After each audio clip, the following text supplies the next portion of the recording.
एक पुरानी हवेली, एक शापित तहखाना और एक सिपाही की रूह जो 100 साल से किसी के इंतजार में थी। सुनिए श्वेता की रोंगटे खड़े कर देने वाली कहानी। श्वेता एक 15 साल की लड़की थी।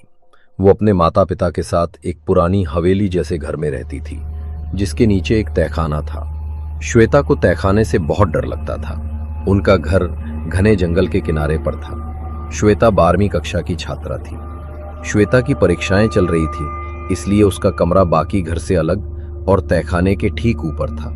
उस दिन श्वेता के पिताजी एक दूर की रिश्तेदारी में शादी के लिए माँ और चाची के साथ गए थे। उन्हें रात तक वापस आना था, लेकिन गांव के बाहर पुल के टूटने के कारण उनका वापस आना असंभव हो गया। उन्होंने श्वेता को फोन पर सूचित किया कि उसे रात अकेले बितानी होगी। डर के मारे श्वेता का बुरा हाल था, क्योंकि उस घर में रात बिताना किसी चुनौती से कम नहीं था। रात का खाना श्वेता ने अकेले खाया। रात को सोने के वक्त श्वेता ने अपनी सुरक्षा के लिए दरवाजे को एक भारी कुर्सी से टिका दिया। वो अपनी पढ़ाई कर रही थी, लेकिन उसका ध्यान बार बार तहखाने से आने वाली अजीब खड़खड़ाहट पर जा रहा था। करीब 10 बजे श्वेता को लगा जैसे किसी ने बाहर के मुख्य दरवाजे पर हल्का सा खटखटाया हो।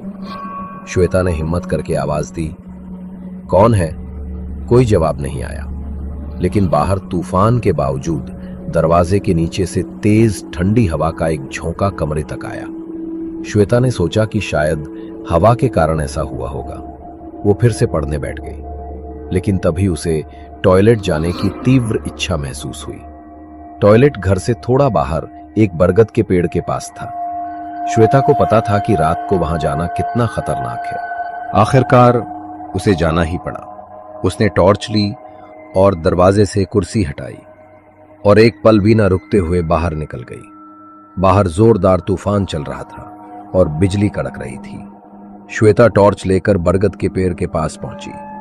जैसे ही उसने काम खत्म किया, टॉर्च की रोशनी एकदम से लाल पड़ गई और फिर धड़ाम से बुझ गई। तूफान की आवाज के बीच श्वेता को ठीक उसके पीछे किसी के जोर से सांस लेने की आवाज आई।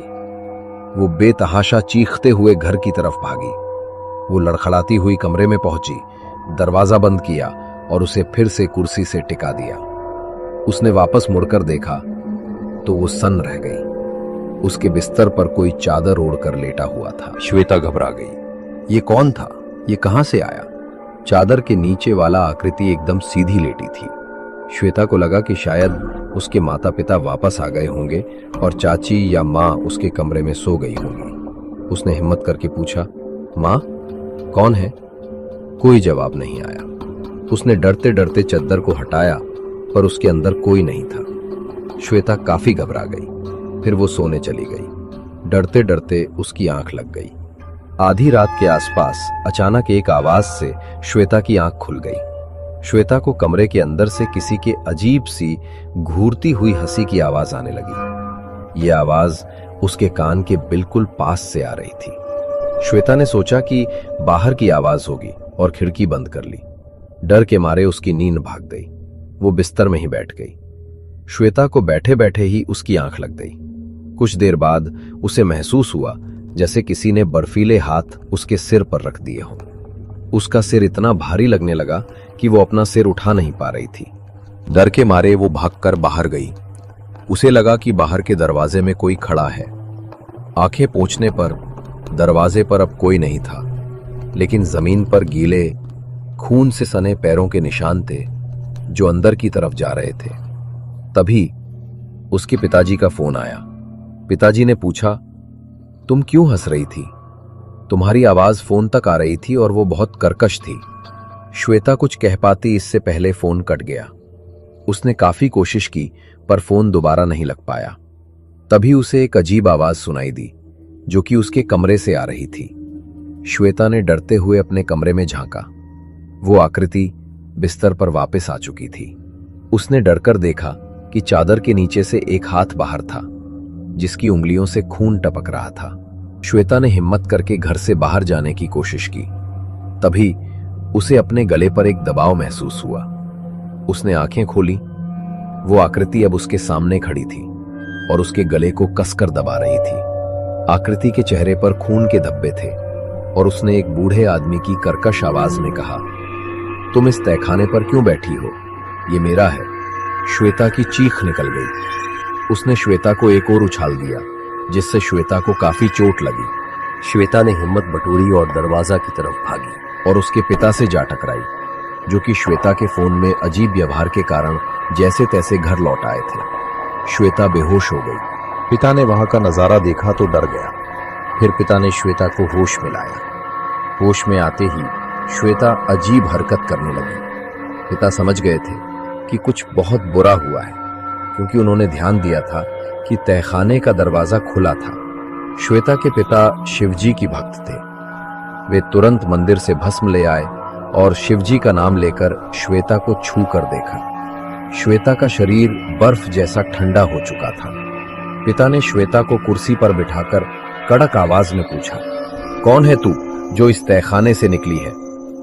श्वेता बस चुपचाप बैठी उन्हें देखकर हंस रही थी।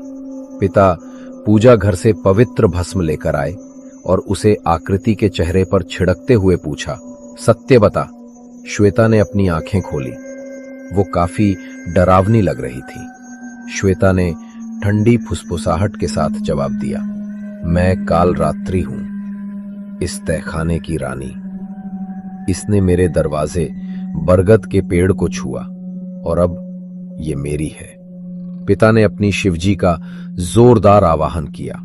जैसे ही पिता ने अपने हाथ में भस्म भरकर श्वेता के माथे से लगाकर जोर जोर से ओम नमः शिवाय का जाप करने लगे, श्वेता के अंदर की काल रात्रि छटपटाने लगी। पिता ने श्वेता को कसकर पकड़ा और ओम नमः शिवाय का उच्चारण किया। श्वेता जमीन पर गिर पड़ी और उसी समय तहखाने का दरवाजा जोर से बंद हो गया। अगली सुबह श्वेता ने खुद को बिस्तर में जख्मी हालात में पाया। पूछने पिता ने उसे बताया कि जिसने उसके ऊपर हमला किया था वो एक सिपाही की रूह थी, जिसे अंग्रेजों ने मारकर उस तहखाने में डाल दिया था। तब से जो कोई उस बारगद पेड़ के संपर्क में आता है वो उस पर हावी हो जाता है। श्वेता के कान पर एक गहरा जख्म हुआ था। उस रात के बाद श्वेता और उसके परिवार ने उस खौफनाक हवेली को छोड़कर दूसरी जगह जाने का फैसला किया। वो जानते थे कि उस तहखाने का प्रेत आज भी किसी न किसी का इंतजार कर रहा था। क्या आपको लगता है कि आस्था में इतनी शक्ति होती है कि वो किसी भी बुरी रूह को हरा सके? अपनी राय कमेंट्स में दें। ऐसी ही रोंगटे खड़े कर देने वाली सच्ची और काल्पनिक कहानियों के लिए अभी सब्सक्राइब करें और बेल आइकन दबाएं, ताकि अगली रात आप अकेले न डरें।